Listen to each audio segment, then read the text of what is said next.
Salam. Kita lanjutkan pelajaran kita mata kuliah Colloquium Biblicum, dan materi ketujuh ini kita berbicara tentang kejelasan kitab suci. Kejelasan kitab suci, orang Kristen harus menghindari dua ekstrim mengenai kejelasan kitab suci. Ada yang berpendapat bahwa kitab suci sama sekali tidak jelas bagi kebanyakan orang, sehingga hanya sekelompok elit profesional yang dapat menafsirkannya. Dia tahu Yesus akan ditolak dan disalibkan.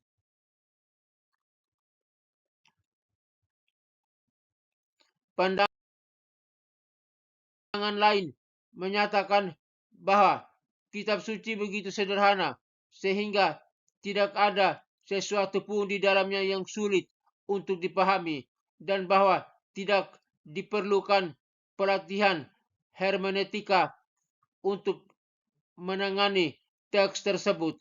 Lebih jauh lagi, penjelasan seorang teolog berpengalaman tidak lebih dapat diandalkan dibandingkan pendapat orang yang tidak terpelajar.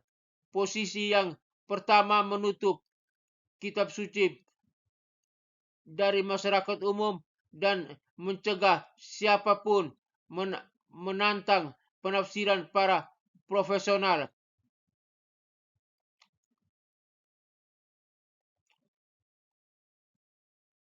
Namun posisi lain juga berbahaya. Alkitab tidaklah sesederhana itu sehingga setiap orang dapat menafsirkannya dengan mudah dan akurat. Merujuk pada tulisan Paulus, Rasul Petrus mengatakan surat-suratnya mengandung beberapa hal yang sulit dimengerti.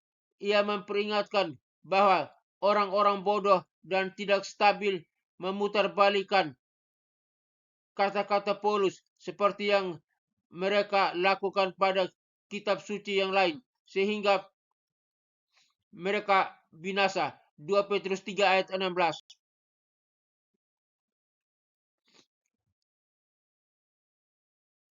Banyak orang menganggap diri mereka kompeten dalam hal-hal penting seperti teologi dan hermeneutika.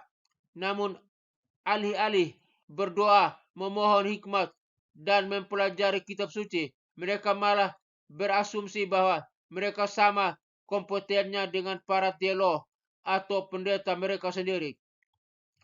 Cara berpikir seperti ini mengabaikan kebingungan dan mengakibatkan kebingungan dan bencana. Siapapun dapat diajar untuk memahami Alkitab dengan lebih baik.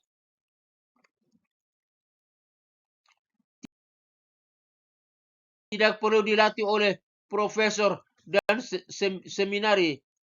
Bahkan bisa saja kita belajar secara otodidak, belajar dari buku, atau bahkan seperti yang Paulus katakan, diajar oleh Tuhan.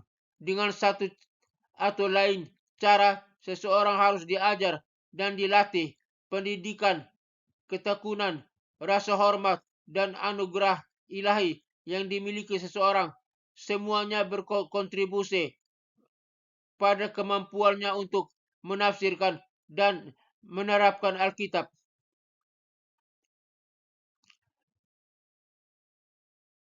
Ada orang yang menganggap pendidikan seminari sebagai satu-satunya pelatihan yang memadai. Tentu saja, banyak dari mereka adalah mahasiswa dan lulusan seminari, dan klaim ini mengangkat jenis mereka ke dalam suatu bentuk imamat eksklusif. Tapi itu murni sampah dan tidak ada alasan bagi siapapun untuk menerimanya.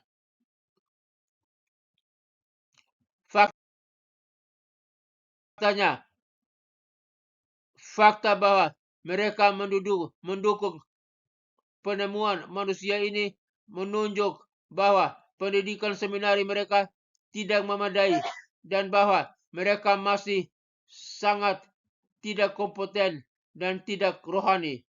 Roh Kudus tidak mati dan tidak ada satupun di dalam Alkitab yang mengharuskan dia untuk mengajar umatnya melalui seminari atau bahkan melalui gereja.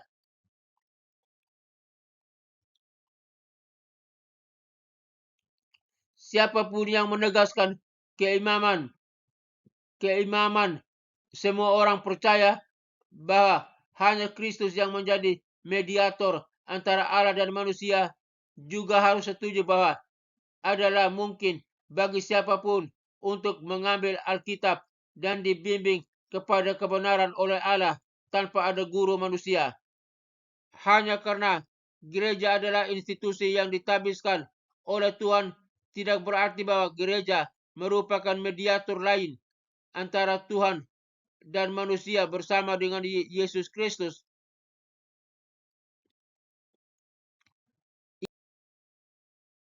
Ia melakukan apa yang Allah perintahkan dan tidak lebih. Meskipun demikian, intinya tetap bahwa bagaimanapun hal itu terjadi, seseorang harus menerima pengajaran yang dapat diandalkan mengenai doktrin-doktrin kitab suci dan penafsiran kitab suci. Siapapun yang menegaskan suatu penafsiran harus mampu memberikan penjelasan yang bijaksana, penuh hormat, dan logis terhadapnya.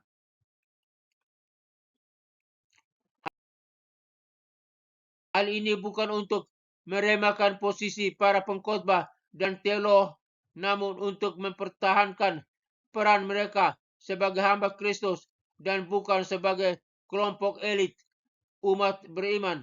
Faktanya, meskipun banyak bagian dalam Alkitab yang mudah dipahami, beberapa di antaranya memerlukan ketekunan dan kebijaksanaan ekstra untuk menafsirkannya.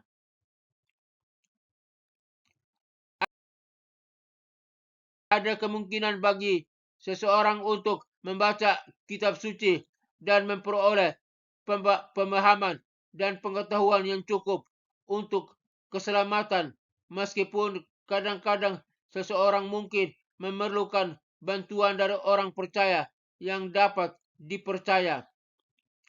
Kemudian Filipus berlari ke kereta dan mendengar orang itu membacakan kitab Nabi Yesaya. Apakah kamu mengerti apa yang kamu baca? Filipus bertanya. Bagaimana saya bisa melakukannya? Katanya. Kecuali ada orang yang menjelaskannya kepada saya. Maka ia mengundang Filipus untuk datang dan duduk bersamanya. Kisah Para Rasul 8 ayat 30-31. Kita juga bisa mempelajari prinsip-prinsip dalam iman Kristen dengan membaca Alkitab tanpa bantuan manusia, namun beberapa bagian mungkin sulit untuk dipahami.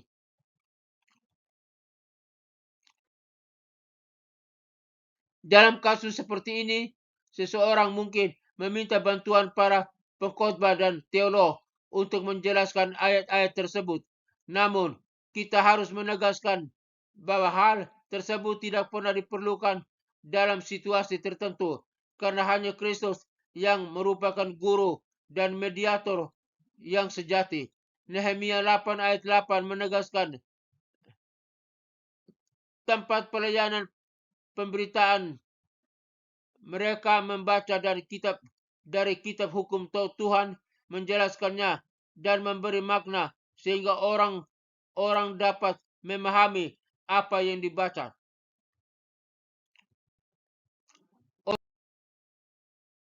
Otoritas terakhir terletak pada pernyataan-pernyataan kitab suci dan bukan pada penafsiran para sarjana. Alkitab tidak pernah salah, meskipun pemahaman dan kesimpulan kita tentangnya terkadang tidak valid. Oleh karena itu, setiap gereja harus melatih anggotanya dalam bidang teologi, hermeneutika, dan logika sehingga mereka dapat menangani firman kebenaran dengan lebih baik.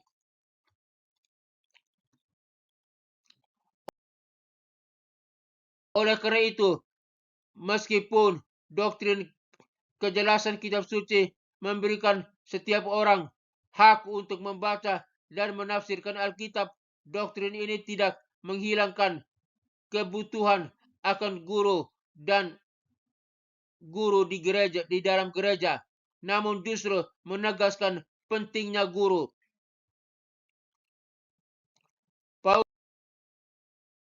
Paulus menulis bahwa Allah telah menetapkan jabatan pelayanan sebagai guru dan bahwa ia telah menunjuk individu-individu untuk memenuhi peran tersebut. 1 Korintus 12 ayat 28. Namun, Yakobus memperingatkan bahwa tidak banyak orang yang ingin menduduki jabatan ini. Saudara-saudaraku, jangan banyak di antara kamu yang mau menjadi guru, karena kamu tahu bahwa kami yang akan mengajar adalah guru.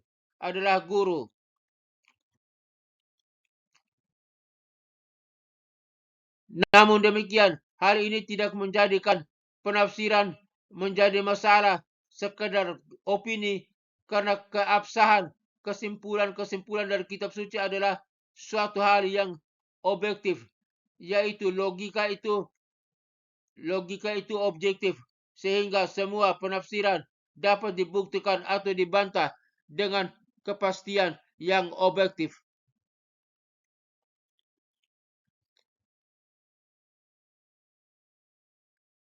Diadili dengan lebih keras. Yakobus 3 ayat 1. Di bagian lain Paulus menulis, jangan menganggap dirimu lebih tinggi dari yang seharusnya, tetapi pikirkanlah dirimu sendiri dengan pertimbangan yang bijaksana. Roma 12 ayat 3. Jabatan adalah sebuah tanggung jawab yang serius, berbahaya untuk mengklaim karena kesombongan atau ambisi.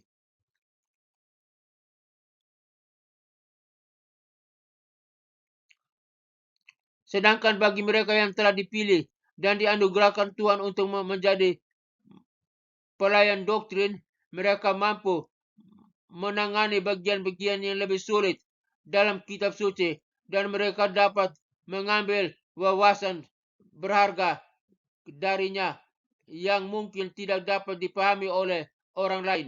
Efesus 4 ayat 7 sampai ayat 13 menyebut jabatan ini sebagai salah satu anugerah Kristus kepada gerejanya, dan oleh karena itu umat Kristiani harus menghargai dan menghormati mereka yang menjalankan pelayanan tersebut.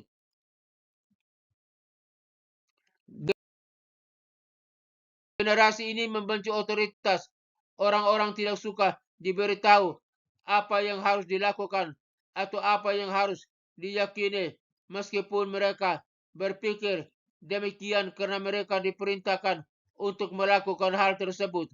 Kebanyakan orang bahkan tidak menghormati otoritas Tuhan atau kitab suci, apalagi otoritas gereja dan para pelayannya.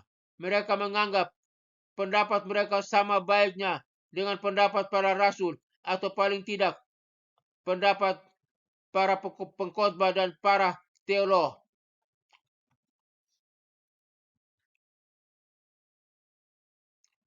Agama mereka demokratis, bukan otoriter.